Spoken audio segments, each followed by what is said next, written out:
దావీదు దేవుని చేతిలో ప్రభావవంతంగా వాడబడ్డానికి కారణం ఏంటో తెలుసా? తన యవ్వన కాలంలోనే దేవుని ఆరాధికుడిగా మారాడు. స్తోత్రం చెప్పండి, హల్లెలూయా. ప్రభువును స్తుతించేవాడుగా ఉన్నాడు. సితారా వాయిస్తూ, దేవుని స్తుతిస్తూ, దేవుని గణపరుస్తూ, కీర్తనలు రాస్తూ, కీర్తనలు పాడుతూ.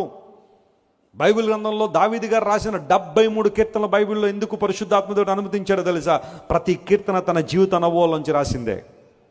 తన లైఫ్ ఎక్స్పీరియన్స్లోంచి పుట్టుకొచ్చిన పాటలు అవన్నీ కూడా ఈరోజు మనందరికీ మాదిరికరంగా ఉన్నాయి. ఈలాగుననే నేను స్తుతిస్తున్న జీవితకాలం అంతా. I praise you Lord all the days of my life.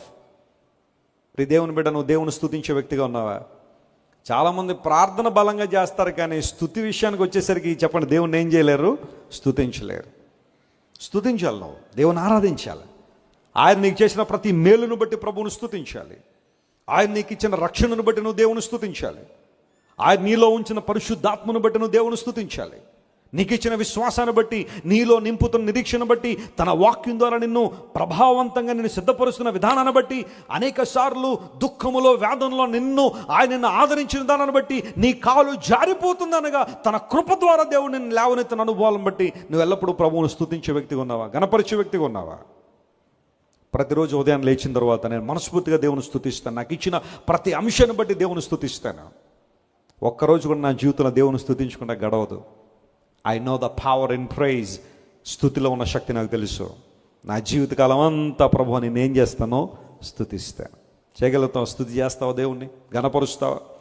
ఇద్దరు భార్యాభర్తలు నా దగ్గరికి వచ్చి, వెస్లీ గారు మా ఇంట్లో ఎప్పుడూ గొడవలేనండి, నా మాట నా భార్యకి అర్థం కాదు, నా భార్య మాట నాకు అర్థం కాదు, చాలా భయంకరంగా ఉంది పరిస్థితులు, ఏం చేయమంటారని అడిగారు.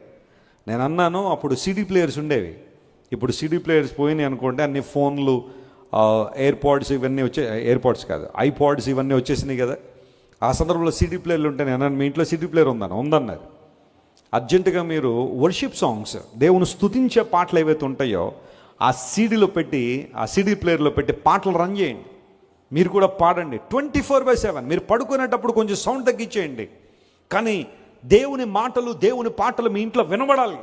ఆ మాటలు దైవిక వాతావరణాన్ని క్రియేట్ చేసినప్పుడు అక్కడ అపవాది యొక్క శక్తులు, ప్రభావం నశించిపోద్ది. మీరు వెళ్ళి ఆ పని చేయండి అనగానే వాళ్ళిద్దరూ వెళ్ళారు, పాటలు పెట్టారు, పాడడం నేర్చుకున్నారు, స్తుతించడం నేర్చుకున్నారు. ఆ ఇంట్లో తిష్ట వేసుకున్న సాతాను బయటకు పరిగెత్తేశాడు. దేవుని నామమున స్తోత్రం కలుగును గాక. That is power and praise. ఎరికో గోడలు కూలిపోవడానికి కారణం ఏంటో తెలుసా? దేవుని ప్రజలు వేసిన కేకలే. ఎత్తైన ప్రాకారాల ముందు కనబడ్డాయి, ఎటు వెళ్ళాలో తెలియని పరిస్థితుల్లో దేవుని ప్రజలందరూ కూడా దేవుని మనస్ఫూర్తిగా స్తుతించినప్పుడు ప్రాకారములు ఏమైపోయినాయి? కూలిపోయాయి. ఎరికో ప్రాకారాలు నీ జీవితంలో కూడా ఉన్నాయా? నీ కుటుంబంలో ఉన్నాయి? ఈరోజు దేవుని స్తుతించు, గణపరచు. అద్భుతాలు ప్రభు నీ జీవితంలో చేస్తాడు. నా జీవిత కాలం అంతా నేను ఏం చేస్తాను? ప్రభువా స్తుతిస్తాను. ప్రార్థన చేశాము అంటే, తల వంచాము అంటే, మన విన్నపాలు చెప్పుకుంటున్నామంటే, అందరికన్నా అన్నిటికన్నా ప్రాముఖ్యంగా ఎవరికి చెప్పుకోవాలి? దేవునికి చెప్పాలి. ఇదే కదా ప్రార్థన. ఎందుకు దేవుడికి నేను ప్రార్థన చేస్తున్నాను నా జీవితకాలం అంతే? ఆయన నా చెవి యొగ్గెనో, ఆయన నా ప్రార్థనకు చెవి యొగ్గాడు. ఆయన పేతురు మహాశయుడు అదే అంటాడు, దేవుని కన్నులు నీతిమంతుల మీదను, ఆయన చెవులు వారి ప్రార్థనల మీద. కొంతమంది అంటుంటారు, ఏమంటే ఆ చెవి ఇలా వేయండి అంటారు కదా. చెవి ఇలా వేయడం అంటే అర్థం ఏంటి? చాక్ తీసుకుని కోసేసి అలా వేసేయడమేనా? ఏంటి దాని అర్థం ఏంటి? కొన్ని జాతీయాలు వాడుతూ ఉంటాం మనం, కొన్ని పదాలు కదా, ఈడియమ్స్ కొన్ని ఉంటాయి. చెవిలా పరేయండి అంటే అందరూ ఒక చాకు తీసుకుని కోసేసి ముందేసేయడం. నో, చెవి ఇలా వేయండి అంటే అర్థం ఏంటి? నేను చెప్పే మాటని వినండి, అది కదా అర్థం. చెవి యొక్క గుట్టు అంటే అర్థం అదే. దేవుడు తన ప్రజలు ఎప్పుడు ప్రార్థన చేస్తారా, ఎప్పుడు ఆయన వైపు చూస్తారని కనిపెడుతుంటాడట. వాడు ప్రార్థన చేస్తుంటే దేవుడు ఆ ప్రార్థన ఏం చేస్తాడు? ఆయన వింటున్నాడు. దేవుని బిడ్డలుగా మనకున్న నిరీక్షణ అదే. ఆయన చిత్తానుసారంగా మనం ఏది అడిగిననో ఆయన మనవి ఆలకించును అనేది మనకున్న ధైర్యం. We have confidence in God. ఆయన చిత్తాన్ని బట్టి, ఆయన లేఖనానుసారంగా మనం ఏది అడిగినా దేవుడు మన ప్రార్థన ఆలకిస్తాడు. I remember it was in 2014 or 2015, నేను లండన్లో దేవుని వాక్యం చెప్పడానికి వెళ్ళిన, యూకేలో. అక్కడ యూకే ట్రాఫిక్ ఎలా ఉంటుందంటే, ఒక్కసారి కనుక ట్రాఫిక్ ఆగిపోయిందంటే మినిమం 3 అవర్స్ పడుతుంది ఓ ప్రాంతం నుండి ఓ ప్రాంతానికి వెళ్ళడానికి. విపరీతమైన ట్రాఫిక్. ఒక సండే వచ్చింది, 4 సంఘాల్లో నేను దేవుని వాక్యం చెప్పడానికి స్కెడ్యూల్ చేయబడ్డాను. Starting from morning 7 o'clock. సాయంకాలపు ఆరాధన సాయంకాలం 5 గంటలకు స్టార్ట్ అవుతుంది.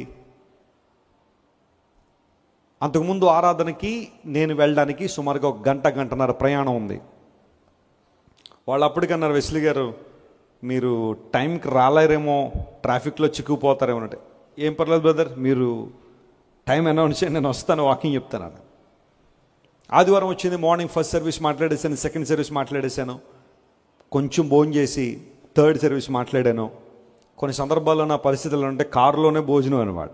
అదేదో ప్యాక్ చేసి ఇసేస్తే కారులో తినేసేయడమే. అలా లంచ్ కూడా అయిపోయింది, బయలుదేరాం. ఇంకా దగ్గరికి వచ్చేస్తున్నాం అనుకున్నాను. నేను ఇచ్చిన మాట ప్రకారం వెళ్ళిపోతున్నాను, టైం అనుకున్నాను. ఈ లోపల కార్లన్నీ ఆగిపోవడం మొదలెట్టి. ఆ ట్రాఫిక్ ఎంత సివియర్గా ఉంది అంటే కొన్ని కిలోమీటర్ల మేర ట్రాఫిక్ ఆగిపోయింది. ఇప్పుడు ఆల్రెడీ నేను వెళ్ళాల్సిన టైం అయిపోయింది, వాళ్ళు ఆల్రెడీ పాటలు స్టార్ట్ చేశారు. ప్రభువా ఈ పరిస్థితి ఏంటి, నీ వాక్యం చెప్పడానికి అంత దూరం నుండి వచ్చాను, ఇండియా నుంచి యూకే, ట్రాఫిక్లో ఇరిగిపోయాం, ప్రభువా సహాయం చేయి అని ప్రార్థన చేస్తున్నా.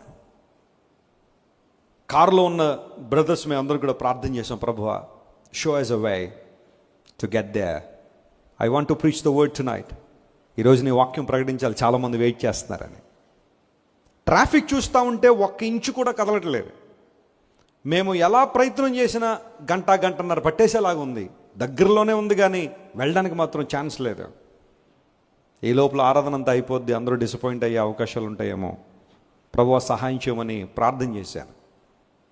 దేవుని ప్రజలారా వినండి, అలా ప్రార్థన చేయగానే అమ్మ వెనకాల నుండి ఒక అంబులెన్స్ వస్తుంది.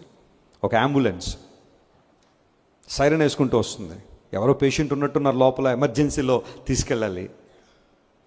నేను చెప్పాను, బ్రదర్ మీరేం మొహమాట పడకుండా ఆ అంబులెన్స్ వెనకాలే మన కారు కూడా పోనిచ్చేయండి. బహుశా అందరూ ఏమనుకుంటారు, యూజువల్గా మన కారు వెళ్ళిపోతారంటే వెళ్ళనిస్తారా, ముందున్న వాళ్ళందరూ వెళ్ళనిస్తారా, వెళ్ళేవారు కదా. ఈ అంబులెన్స్ వెనకాల వెళ్ళిపోతే బహుశా అందరూ అనుకుంటారు ఈ అంబులెన్స్లో వీళ్ళకి సంబంధించిన వాళ్ళు ఎవరైనా ఉన్నారేమో, అందును బట్టి వదిలేండిరా అనుకుని వదిలిపెట్టేస్తారని చెప్పగానే ఆ బ్రదర్ మంచి ఐడియా ఇచ్చారని చెప్పి ఆ అంబులెన్స్ మమ్మల్ని క్రాస్ చేయగానే ఇంకా బంపర్ టు బంపర్ దాని వెనకాల మేము కూడా వెళ్ళిపోతుంటే అందరూ కూడా అంబులెన్స్కి దారి ఇచ్చేస్తున్నారు. ఈవెన్చువల్గా మాకు కూడా ఏమైపోతుంది, దారి క్లియర్ అయిపోతాం. ఆ కారు అడి జరిపి మొత్తం అంబులెన్స్ క్లియర్ చేసాగానే అక్కడ నుంచి ఒక 1/2 కిలోమీటర్లు మేము ప్రయాణం చేసేసరికి అక్కడ నుంచి మళ్ళీ ట్రాఫిక్ అంతా క్లియర్ అయిపోయి ఉంది. ఆ అంబులెన్స్ని దేవుడు మా కోసమే పంపించినట్టుగా ఆ పర్టికులర్ టైంలో, ఎగ్జాక్ట్గా ఆ టైంలోనే ఎందుకు రావాలి, అది ఆ టైంలోనే రావడంతో దాని వెనకాల మేము రాగానే ఇంక ఇదే ఆఖరి పాట.